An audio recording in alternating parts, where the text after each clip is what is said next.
Guys সেখানে একটা ভাই কমেন্ট করছে, ভাইয়া জানি আমার আইডিতে রিঅ্যাকশন দেবেন না, তারপরও রিঅ্যাকশন পাওয়ার আশা জানলাম না।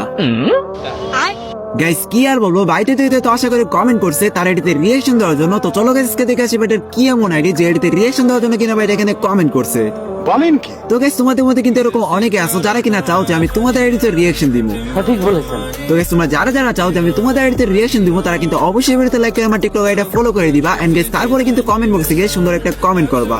अच्छा हमको सिखा रिया है। তো চলো গাইস আজকে দেখে আসি ভাইটার কি এমন আইডি যে আইডিতে রিঅ্যাকশন দেওয়ার জন্য কিনা ভাইটা এখানে কমেন্ট করছে। তো বেশি কথা বলে এই ভিডিওটা আর বেশি করবো না, দেরি চলো ভাই আইডিতে আমরা রিঅ্যাকশন দেওয়া শুরু করি। সো ফাইনালি কিন্তু গাইস তোমরা এখানে দেখতেই পারতেছো ভাইয়ের দাড়ি কোড আমরা কপি করে নিছি। আর গাইস যখনই তার রিকোডটা লিখে আমরা এখানে সার্চ দিয়ে দিছি, সাথে সাথে কিন্তু গাইস আমাদের সামনে রিশান নামে একটা আইডি শো করতেছে। আর গাইস আমরা যখন এখানে আইডিতে প্রবেশ করি, ও ভাই সাব অস্থির একটা অ্যানিমেশন দিয়ে ভাই ক্যারেক্টার আমাদের সামনে হাজির হয়ে গেল। আর গাইস আমরা কিন্তু দেখতেই পারতেছি এখানে আইডিটার লেভেল হলো 58 লেভেল। তাছাড়াও গাইস এই আইডির মধ্যে লাইক রয়েছে 2000। তার সাথে গাইস তোমরা যদি এই আইডির ক্যারেক্টার ড্রেস আপের দিকে তাকাও তাহলে কিন্তু গাইস তোমরা দেখতেই পারবা যে গাইস ভাইটা কিন্তু এখানে মোটামুটি ভালো একটা ড্রেস আপ পরে রাখছে। তো ফাইনালি কিন্তু গাইস আজকে আমরা দেখতেই পারলাম রিশান ভাইয়ের আইডি যে আইডিতে রিঅ্যাকশন দেওয়ার জন্য কিনা ভাইটা এখানে কমেন্ট করছিল।